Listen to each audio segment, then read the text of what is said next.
Cảm ơn tất cả ông bà cô chú anh chị. Món này đã xong. Quên.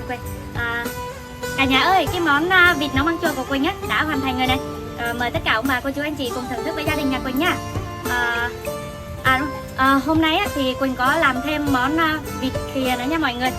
Quỳnh đã sử dụng ức vịt và phần tươi gốc vịt á. Rồi Quỳnh làm thêm một món nữa. Mọi người cùng thưởng thức với gia đình nhà Quỳnh nhá. Cảm ơn tất cả ông bà cô chú anh chị đã theo dõi video của kênh Quỳnh về Cà Mau. Và mọi người yêu thương gia đình Quỳnh cho Quỳnh một nút like, chia sẻ và đăng ký kênh nhá. Cảm ơn tất cả mọi người rất là nhiều.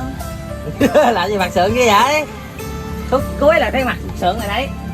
Trời đất ơi. Thôi lại, cái này đi.